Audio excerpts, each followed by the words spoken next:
तो ये तीन शब्दों से मिलकर जियोमॉर्फोस एंड लॉगोस, इसको हम लोग बोलते हैं, लॉजी जहां से निकल कर आया, वो बेसिकली कि पृथ्वी पर ये जो चट्टान पाई जा रही है, इनके वर्णन के बारे में जो इसका विज्ञान है, ये जियोमॉर्फोस, ये जो हमारी आकृतियां बनी है उसको कैसे बनी है, इसके बारे में हम बात करने जा रहे हैं।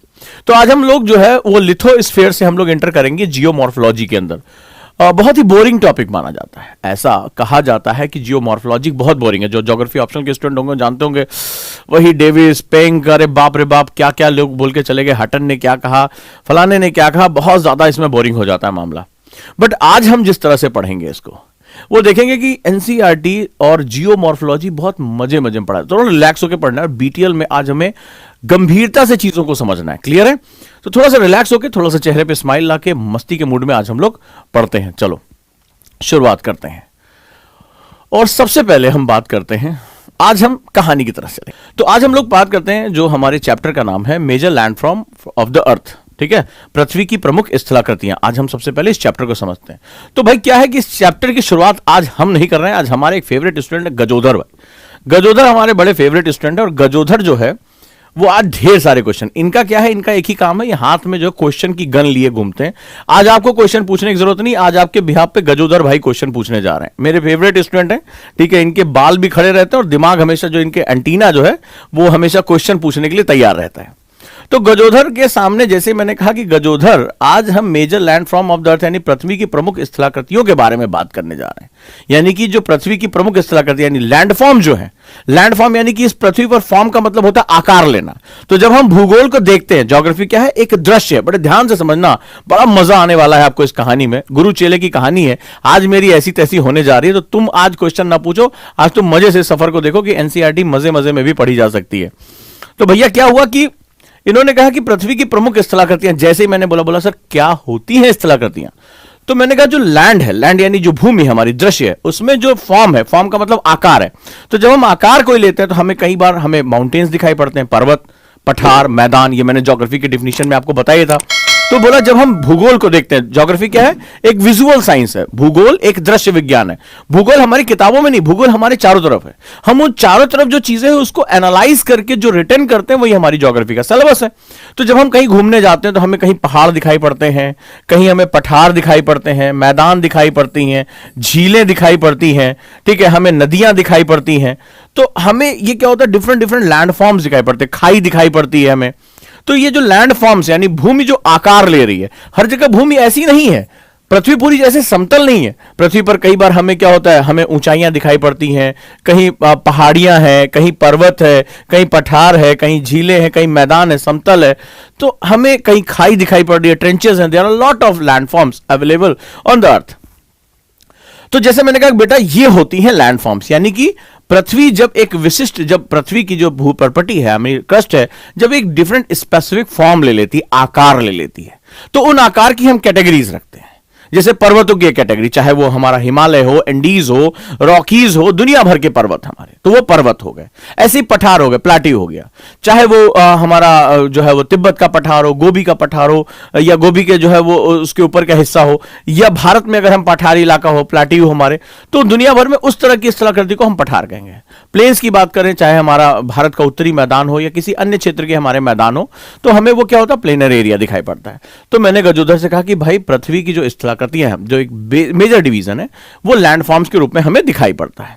ठीक है, चलो भाई पहला हो गया। तो गजोधर ने तुरंत जो है वो धाए से मारा, सर बनता कैसे है आए।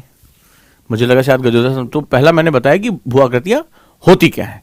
तो गजोधर ने तुरंत बोला कि सर ये बताइए हाउ दे फॉर्म, ये स्थलाकृतियां, ऐसा तो है नहीं कि कोई थूक लगा के चिपका के चला गया हो पर्वत को, पठार को। बोला सर कैसे बनती हैं। मैंने कहा Gajodhar they form by the geomorphic process, ये भू आकृतिक प्रक्रियाओं से बनती है, प्रोसेस से बनती है। तो जैसे क्या होता है, रोटी बनाना होता है तो रोटी बनाने का एक प्रोसेस होता है ना, आटा पहले लिया जाता है, पानी डाला जाता है, फिर उसको गूंथा जाता है, उसमें फोर्स अप्लाई किया जाता है, गूंथा जाता है, उसके बाद आटा तैयार होता है, फिर उसको क्या होता है, उसमें जो है वो रोटियां गोल गोल की जाती हैं, फिर तवे पे आग पे तपाया जाता है, देन एक बढ़िया सा फुलका तैयार होता है। तो ये रोटी बनाने की प्रक्रिया है। तो प्रक्रिया का मतलब होता है जिसमें डिफरेंट डिफरेंट जो है स्टेजेस इन्वॉल्व होते हैं, डिफरेंट डिफरेंट जो है स्टेजेस इन्वॉल्व होते हैं। तो जियोमॉर्फिक प्रोसेस से जो है ये सारा चीज बनता है, ये सारा खेल हमारा होता है। ठीक है, तो भू आकृतिक प्रक्रम यानी जियोमॉर्फिक प्रोसेस। तो जियो मतलब पृथ्वी, मॉर्फिक यानी जो हमें उस पर दिखाई पड़ा, जिसका हम वर्णन कर सकते हैं, और प्रक्रियाओं का मतलब होता है कि डिफरेंट डिफरेंट स्टेजेस इन्वॉल्व होते हैं, डिफरेंट डिफरेंट चरण इन्वॉल्व होते हैं। ठीक है, तो अब मजा जरा देखो इसमें। तो यहां पर जो होता है, तो ये जो सारी चीजें बनती है वो कैसे बनती हैं? They are called as geomorphic process. अब मुझे लगा कि रुकेगा, बोला सर ये तुमसे भी ज्यादा खतरनाक है, जो तुम क्वेश्चन पूछते हो उससे ज्यादा खतरनाक है ये गजोधर। बोला सर होता क्यों है? आपने कहा ये प्रोसेस बनता है, हम रोटी इसलिए बनाते हैं सर क्योंकि भूख लगती है। तो ये पर्वत बनाने की जो प्रक्रिया है, ये जो लैंडफॉर्म बनाने का जो प्रोसेस है, वो होता ही क्यों है? ये प्रोसेस आता कहां से? ठीक है, हमें भूख लगती है, हमें इच्छा होती है, तो हम बोलते हैं मम्मी भूख लगी, मम्मी खाना दो, तो मम्मी जो है वो प्रोसेस करके रोटी बना देती हैं। तो आखिर ये डिमांड कहां से आ रही? मैंने कहा अरे यार गजोधर ठीक है, तुमने मेरी ऐसी तैसी कर रखी है, अब चलो थोड़ा सा हम बताते हैं। तो बोला कि यहां बात तो लॉजिक तो सही है कि भाई जब हमें भूख लगती तभी तो हम रोटी बनाते हैं, हर समय थोड़ा रोटियां बनाते रहते हैं। तो आखिर ये जो ज्योग्राफिकल प्रोसेस हो रहा है, ये जो भू आकृतिक प्रक्रम हो रहा है, उसके पीछे रीजंस क्या हैं? बिल्कुल सही बात है, ऐसे ही हमें पढ़ना चाहिए, और ऐसी ही सही बात है, गजोधर बहुत तेज है इसीलिए मेरा फेवरेट है। ठीक है, तो मैंने कहा कि अर्थ मूवमेंट यानी पृथ्वी का संचलन। अब जैसे क्लास में जो बच्चे हैं, ठीक है, वो थोड़ा ध्यान से इस कहानी को समझे, रिलेट करें। बहुत बड़ा टॉपिक है ये और बहुत खतरनाक टॉपिक है, इसको मोस्ट बोरिंग टॉपिक कहते हैं। अभी जब ये अपनी ब्रांच फैलाना शुरू करेंगे, थोड़ी देर बाद जब तुम्हारे नोट्स देखोगे ऐसे चक्कर आने लगेगा, बाप रे बाप इसके अंदर कितना शामिल होगा। इसीलिए इतना इंटरेस्टिंग इसको किया है, इतनी कहानी तुम्हें सुना रहा हूं, और कहानी में तुम्हें मजा आ जाएगा। इसमें तुम अगर अपनी कहानी घुसेड़ोगे, ठीक है, तो वहां पर तुम्हें दिक्कत होगी। तभी गजोधर के साथ चलते रहो, मजा आएगा तुम्हें। अब क्वेश्चन अगला पूछा, तो मैंने कहा बेटा गजोधर इसलिए ऐसा होता है क्योंकि अर्थ मूवमेंट होता है, यानी का पृथ्वी का संचलन होता है। Earth movement is very important. तो बोला सर ये पृथ्वी का संचलन क्यों होता है? Why there are earth movement? तो मैंने बताया कि पृथ्वी का संचलन मतलब कि जो हमारी पृथ्वी है उसकी परपटी पे हमेशा कोई हलचल होती रहती है, उस पर जो है लगातार मूवमेंट होते रहते हैं। तो बोला ये मूवमेंट आते कहां से हैं, ये मूवमेंट होते कैसे हैं? तो मैंने कहा अब यहां पर बहुत इंपॉर्टेंट एक कॉन्सेप्ट है। पृथ्वी के अंदर और पृथ्वी के बाहर ये ढेर सारी प्रक्रियाएं लगातार चलती रहती है, हर समय चलती रहती है। ये एनर्जी और मैटर का ट्रांसफर लगातार होता रहता है, यही भूगोल का सबसे बड़ा कोर है। तो मैंने कहा कि इसका जो सबसे बड़ा कारण है वो दो कारण है। एक को बोलते हैं इंटरनल फोर्सेस और दूसरे को बोलते हैं एक्सोजेनेटिक यानी कि बहिर्जात बल।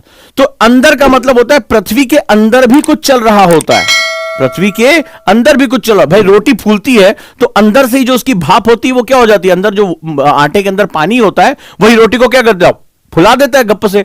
ठीक है, तो अंदर से फूलता है, बाहर से थोड़ा ना कोई आके करता हो, या तुम्हारा कभी रोटी वोटी ना फूली हो तो फूक मार मार के फुला दो, बोलो देखो मम्मी मैंने कितनी अच्छी रोटी बनाई है, गप्प से फूल गई है। तो क्या होता है, अंदर की जो भाप होती है वही रोटी को फुला देती है। तो जो अंदर से हलचल हो रही है that is known as endogenetic force. Internal forces है, इसको बोलते हैं इंडोजेनिक फोर्सेज, अंतर्जात बल। क्लियर है? तो अंतर्जात बल। दूसरा बहिर्जात बल, जो बाहर से जो है चेंजेस होते हैं उसको हम लोग बोलते हैं बहिर्जात बल। क्या बोलते हैं इसको? बहिर्जात यानी एक्सो। एक्सो का मतलब होता है बाहर, इंडो का मतलब होता है अंदर। ये वर्ड का भी मतलब समझो, इंडो मतलब अंदर और एक्सो मतलब बाहर। ये वर्ड हमें बार बार हमें आगे भी देखने को मिलेंगे। तो भैया यहां पर हमारा होता है इंटरनल फोर्सेस यानी आंतरिक बल, ये उसके मूवमेंट के लिए जिम्मेदार हैं। और दूसरा होता है एक्सोजेनेटिक यानी बाह्य बल। अब चलिए सबसे पहले हम बात करते हैं इंडोजेनेटिक फोर्सेस क्या होती है। इंडो मूवमेंट जो होती है, अंतर्जात बल, जरा मजे से समझना। तो जैसे वो पिक्चर में गाना सुना, धीरे धीरे से मेरी जिंदगी में आना, कह रहा है जल्दी आने की जरूरत नहीं है। हीरो गाना गा के कह रहा है कि धीरे धीरे से मेरी जिंदगी में आना। तो जो इंडोजेनेटिक फोर्सेस होते हैं उसमें भी कई कैटेगरी होती है। एक स्लो मूवमेंट होता है, जैसे इस समय भी कहीं आपकी जो ये हमारी पृथ्वी है जहां पे हम क्लास ले रहे हैं, हम इस प्लेट पे चल रहे हैं, आगे चलकर हम डिस्कस करेंगे, हम मूवमेंट कर रहे हैं लेकिन हमें मूवमेंट के बारे में पता नहीं, इतना स्लो मूवमेंट हो रहा है हमें पता ही नहीं चल रहा है। अभी जो हमारी प्लेट है इंडियन प्लेट, वो जो हिमालय प्लेट के साथ टक्कर खा रही है, अंदर उसको धंसा रही है, लेकिन इतना धीरे ये प्रोसेस हो रहा है हमें पता नहीं चल रहा है। तो ये बिल्कुल आशिकी फिल्म के वो गाने की तरह कि धीरे धीरे से मेरी जिंदगी में आना। हीरो कह रहा है कि नहीं ज्यादा जो है जल्दी आने की जरूरत नहीं है, थाम ना पाएंगे। तो पहला जो इंडोजेनेटिक मूवमेंट होता है, इंडोजेनेटिक मूवमेंट के भी कई पार्ट होते हैं। पहला होता है स्लो मूवमेंट, यानी कि पृथ्वी इतना, उसकी प्रॉपर्टी इतना स्लोली मूवमेंट करती है कि आपको पता ही नहीं चलता। जैसे अभी हम भारत में जहां रह रहे हैं, ये प्लेट मूव कर रही है, लेकिन आपको बिल्कुल नहीं पता। आज से 7.2 करोड़ साल पहले इस भारतीय प्लेट ने चलना शुरू किया था। ये गोंडवाना लैंड से अलग हुआ था और इसने चलना शुरू किया था। 7.2 करोड़ सालों से हम जर्नी कर रहे हैं और जाकर यूरेशिया की प्लेट से टकराया था। 7.2 करोड़ ईयर से हम मूवमेंट कर रहे हैं और इतना स्लोली मूवमेंट कर रहे हैं कि हमें नहीं पता चल रहा है। दिस वेरी मच लाइक, याद रखना, धीरे धीरे से मेरी जिंदगी में आना, तो फिर यह होता है, this is known as slow movement. इसको मंद संचलन कहते हैं, राइट, मंद संचलन। तो मंद संचलन के भी कई भाग होते हैं, इसीलिए मैंने कहा था बहुत टिपिकल टॉपिक और उसको उतने ही मजे से पढ़ना है। तो मंद संचलन यानी जो स्लो मूवमेंट होता है वो भी कई तरह का होता है। एक इसको हम लोग बोलते हैं, जो मंद संचलन होता है यानी स्लो मूवमेंट, ये डायस्ट्रॉफिक फोर्सेस होता है, पटल विरूपण। ठीक है, क्या होता है पटल विरूपण? जैसे किसी को प्यार व्यार हो जाता है तो पढ़ने में मन नहीं लगता, मन उचट जाता है उसका। तो विरूपण का मतलब होता है डायस्ट्रॉफिक फोर्सेस। इसमें कुछ बदल जाएगा, कुछ विरूपित हो जाएगा, कुछ उसका जो चेहरा टेढ़ा मेढ़ा टाइप का हो जाएगा, लेकिन स्लोली स्लोली होगा, स्लोली स्लोली होगा। जैसे किसी को किसी से थोड़ा बहुत अभी पता चला यूपीएससी से बड़ा प्यार है, फिर किसी और से भी प्यार हुआ, तो धीरे धीरे वो प्यार खींचने लगता है, यूपीएससी से दूरी हो जाती, किताबों से बेवफाई शुरू हो जाती है। तो ये बिल्कुल डायस्ट्रॉफिक फोर्सेस की, यानी पटल का मतलब होता है कि जो ऊपर का हिस्सा है, और विरूपण का मतलब होता है इसमें डिफॉर्मेशन हो रहा है, वो प्लेनर नहीं रह गया, इसमें कुछ डिफॉर्मेशन ऊपर नीचे होता चला जा रहा है। अब ये कहता है कि ये भी दो तरह का होता है, जो पटल विरूपण होता है ये भी दो तरह का होता है। एक ऊर्ध्वाधर, ठीक है, जैसे कोई प्यार में पड़ गया, अब प्यार उसको बड़ा अच्छा मिल गया, अब उसने क्या किया कि उसको ऊपर, और कि चलो तुम्हें और अच्छा पढ़ना, जल्दी आईएएस बनना है, तो उसको क्या हो रहा है, ऊपर जो है वो ढकेल रहा है, तो ये ऊर्ध्वाधर हो गया। या कई बार प्यार गड़बड़ मिल जाता है, सीधे खींच के नीचे ले आता है, वो भी बड़ा दिक्कत हो जाएगा। तो एक होता है वर्टिकल यानी ऊर्ध्वाधर, और एक होता है हॉरिजेंटल यानी कि क्षैतिज संचलन। दो तरह के मूवमेंट होते हैं, एक वर्टिकल मूवमेंट और दूसरा हॉरिजॉन्टल मूवमेंट, राइट। तो भैया अब जो है वो वर्टिकल मूवमेंट की बात आ रही है। तो वर्टिकल मूवमेंट क्या होता है? अब वर्टिकल मूवमेंट्स के भी पार्ट होते हैं। वर्टिकल मूवमेंट को, ये क्वेश्चन आया हुआ है, इसको हम लोग कॉन्टिनेंटल बिल्डिंग प्रोसेस या इपीरोजेनिक प्रोसेस बोलते हैं। क्या बोलते हैं? Epeirogenic process. It is known as epeirogenic या महादेश जनक बल कहा जाता है। इसको क्या बोला जाता है? महादेश जनक बल। This is known as इपीरोजेनिक।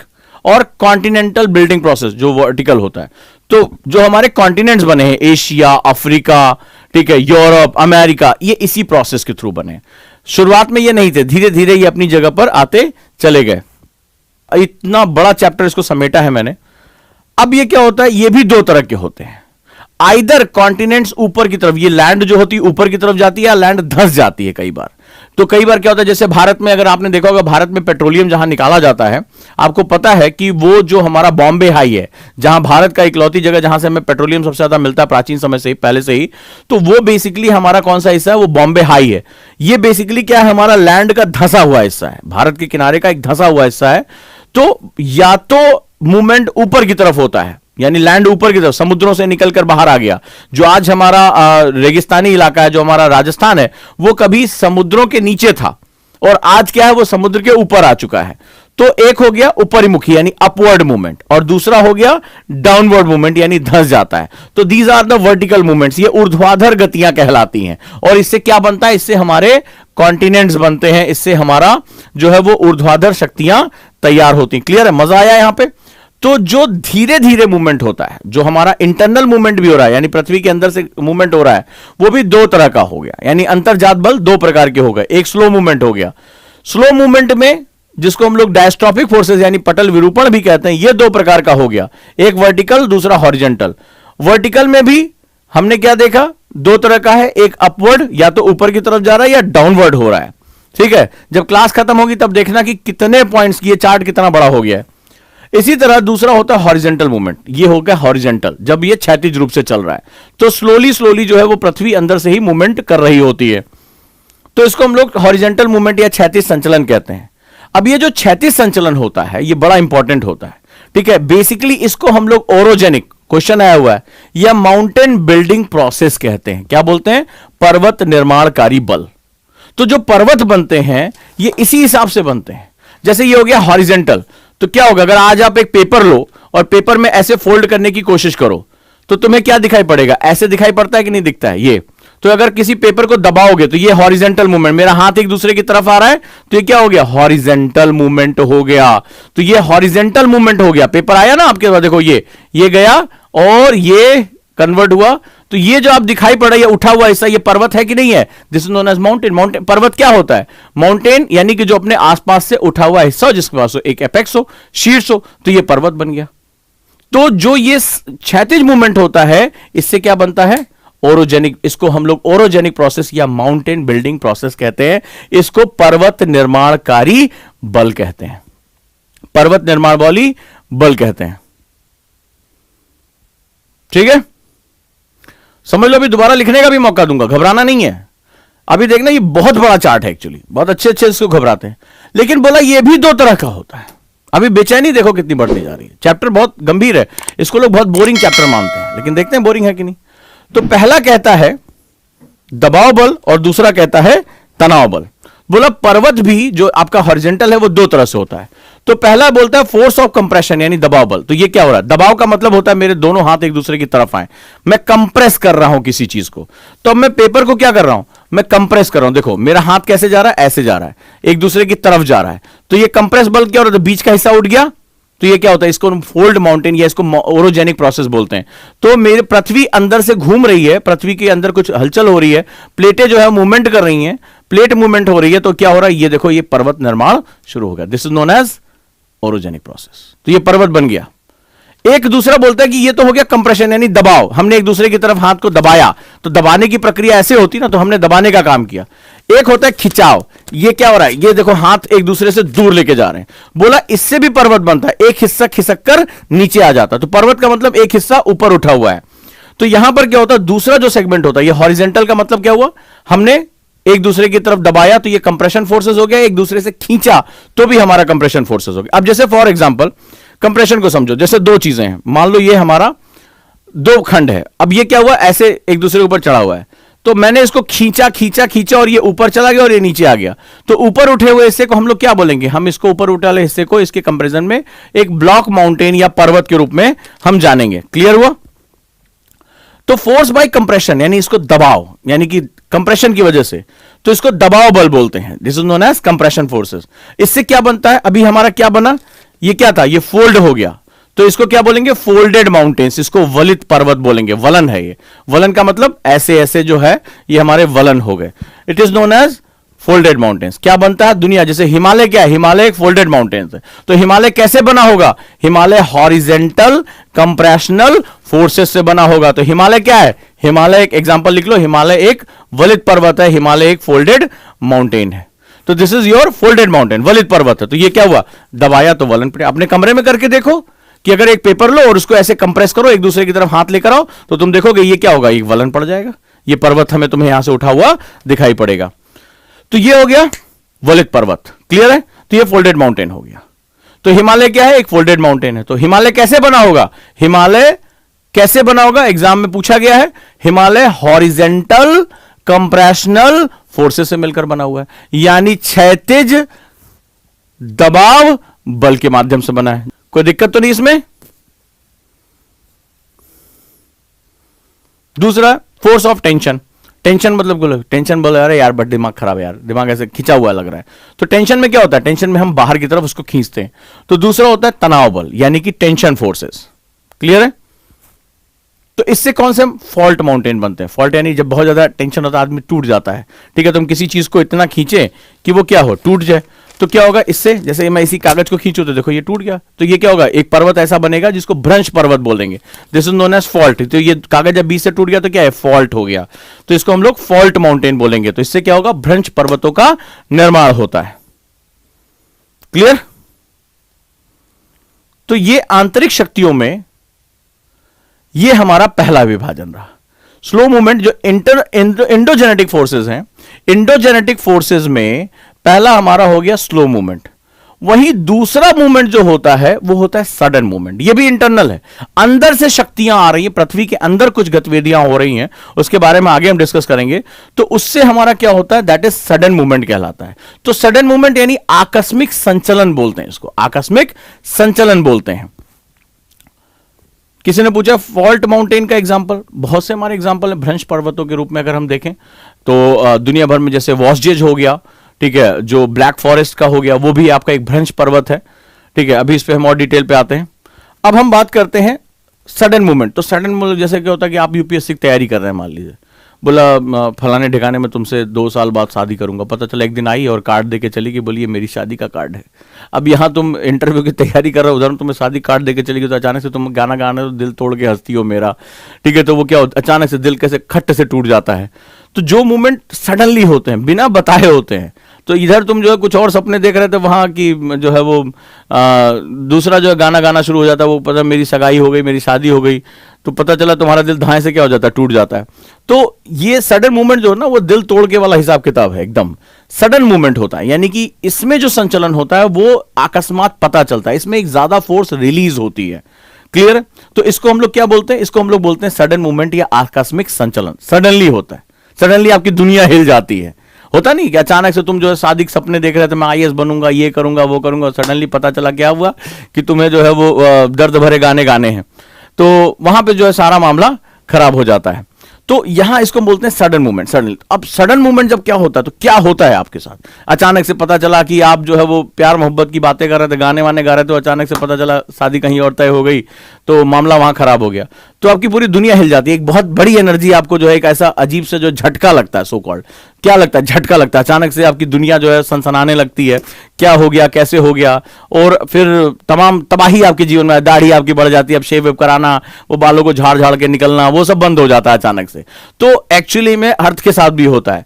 तो क्या होता है, सडन मूवमेंट में बहुत ज्यादा एनर्जी अचानक से रिलीज होती है। कहां आप धीरे धीरे पहली बार मिले थे, गाने वाने गाए थे, कैफे कॉफी डे गए थे, धीरे धीरे दोस्ती से बात आगे बढ़ी थी, प्यार मोहब्बत तक बात पहुंची थी, जीने मरने की कस्में खाई थी, और अचानक से क्या हुआ, ये सालों की मेहनत एक झटके में खत्म। तो यहां पर भी जो होता है अर्थ के इंटरनल मूवमेंट में सडनली बहुत एनर्जी रिलीज हो जाती है, और ये काफी डिजास्टर्स हो जाती है, बहुत ज्यादा इसमें डिजास्टर होता है, और अचानक से बहुत बड़ा एक डिफॉर्मेशन आता है, आपकी लाइफ ऑफ ट्रैक हो जाती है। अब आप जो है किताबें छोड़कर दारू लेकर बैठे हुए रहे, जिंदगी में कुछ नहीं है मेरा भाई, तो इस तरह की बातें करते हुए आप घूम रहे होते हैं, अचानक से दाढ़ी बड़ी हो जाती, बाल बिखरे हो जाते हैं, ठीक है, कबीर सिंह टाइप के हो जाते हैं आप। तो बेसिकली ऐसा ही कुछ हमारे इस मूवमेंट के साथ भी होता है। सो आकस्मिक संचलन में जैसे हम लोग बात करते हैं वॉल्केनिज्म, तो कहां भूकंप जो है वो प्यार से कहता है फट जाऊं क्या, नहीं ऐसा तो नहीं कहता ना शाहरुख खान की तरह से मैं आ रहा हूं, तो ऐसा वो नहीं करता। वो ज्वालामुखी क्या होता है, बड़ाम से पता चला कि 10,000 लोग मारे गए, 15,000 लोग मारे गए, पृथ्वी हलचल करने लगती है, लावा निकलने लगता है। तो वॉल्केनिज्म ये क्या है, ये पृथ्वी के अंदर से होने वाली क्रिया है, इंटरनल फोर्सेस है, और ये सडन होती है, दैट इज वॉल्केनिज्म, यानी ज्वालामुखी की क्रिया होती है, बहुत ढेर सारा लावा निकलने लगता है, इस नोन एज सडन। दूसरा भूकंप। अब ऐसा थोड़ा ना होता है कि भूकंप हल्के हल्के जो है आप गाना गाएं, छम छम करके कहते हैं पायलिया के बोल, तो जब पृथ्वी हिलने लगती है तो आप जो है निकल पड़ते हैं घर से, बिल्डिंगें ढह जाती हैं, हजारों लाखों लोग मारे जाते हैं। भुज में जो भूकंप आया था जो है वहां पे, तो आपने देखा कि कितनी वहां पे मौतें हुई, या दुनिया में जहां पर भी ये दोनों घटनाएं होती हैं वहां बहुत डिजास्टर क्रिएट होता है, और बहुत ही कम समय में जो लैंड फॉर्म है वो बहुत ज्यादा जो है चेंज हो जाता है, और बहुत ज्यादा एनर्जी स्टोर होकर रिलीज होती है। ये कुछ ऐसे होता है जैसे मान लीजिए अगर मैं इसमें कुछ हल्का हल्का चेंज करूं, मान लो ये मेरी एक प्लेट है, ठीक है, ये मेरी प्लेट है, ये पृथ्वी के अंदर का कोई हिस्सा है, पृथ्वी की भूपरपटी है, क्रस्ट है। अब जरा ध्यान से इसको समझने की कोशिश करना। तो यहां पर क्या होता है कि ये आपकी एक प्लेट है, अब सडनली क्या होता है, इसमें एनर्जी स्टोर हो रही है, तो ये इलास्टिसिटी तक उसको बर्दाश्त कर रहा है। अब ध्यान से सुनना कि क्या होता है सडनली। तो ये क्या होगा, एक सडन मूवमेंट, जैसे मान लो ये हल्का हल्का संचलन हो रहा है, हल्का हल्का मूवमेंट हो रहा है, तो आपको बिल्कुल इसके बारे में पता नहीं चल रहा है। इस पृथ्वी के अंदर हल्के हल्के भूकंप हर समय आते रहते हैं, आपको कभी पता नहीं चलता। लेकिन एक बड़ी एनर्जी जब रिलीज होती है, जैसे मान लो भूकंप हो गया, ज्वालामुखी हो गया, वॉल्केनिज्म हो गया, तो आपने देखा चटक की आवाज के साथ ये खटांग से क्या हुआ, टूट गया। बहुत बड़ी मात्रा में एनर्जी क्या हुई, रिलीज हुई। तो ये जो एनर्जी जब रिलीज होती है, तो हमें हमारी मकान दुकान तभी अच्छा लगता है जब वो शांत हो, और जब ये हिलने लगता है ना, तो हम क्या होता है, हम परिंदे हो जाते हैं, भागो बेटा जितनी तेज हो सके। तो ये दोनों घटनाएं जो होती हैं, these are known as sudden movements. तो पृथ्वी इस तरह से भी पटल विरूपण करती है। जैसे अगर आप देखें भुज में अल्लाह बांध एक नाम रखा गया, तो वो क्या हुआ, जब वहां पे भूकंप आया तो पृथ्वी का एक हिस्सा ऊपर उठ गया, रातों रात एक डैम जैसी संरचना बन गई। तो यहां जहां ज्वालामुखी होता है, एक पर्वत होता है, वो ज्वालामुखी जब आता है तो बम से पूरा फट के अलग हो जाता है। तो वो क्या होता है, दैट इज एक डिजास्टर्स मूवमेंट वहां पे क्रिएट हो जाता है, और वहां पे क्या होता है, एक नया लैंडफॉर्म क्रिएट हो जाता है। तो जाना जाए तो अपेक्स होता है, वो क्या होता है, जब बम की आवाज होती है तो वो दूर दूर तक राख, गैस, ये सब चला जाता है, लावा फैल जाता है, और नया लैंडफॉर्म जनरेट होता है, वो पर्वत जो होता है वो टूट कर खत्म हो जाता है। तो काफी कुछ जो है वो यहां पर अचानक से suddenly with in a few जो टाइम है, बहुत कम टाइम पीरियड में वो पूरा का पूरा लैंडफॉर्म और लैंडस्केप चेंज हो जाता है। वो पूरा जो दृश्य है वो क्या होता है, बदल जाता है। ठीक है, जैसे बिल्डिंगें ढेर सारी खड़ी और भूकंप आएगा, क्या हुआ हैती में, अगर आप फोटोज देखेंगे हैती में इंटरनेट पे जाके, तो आप देखेंगे कि मतलब शहर का 90% हिस्सा ऐसे जमीन पर बिछ गया है। सब कुछ मतलब बिल्डिंगें खत्म हो गई हैं, मकान खत्म हो गए, सब कुछ भूकंप में तबाह हो गया वहां पे। तो ये एक बहुत बड़ा फोर्स जो होगा वो आपको यहां पर जो है वो झेलना पड़ेगा।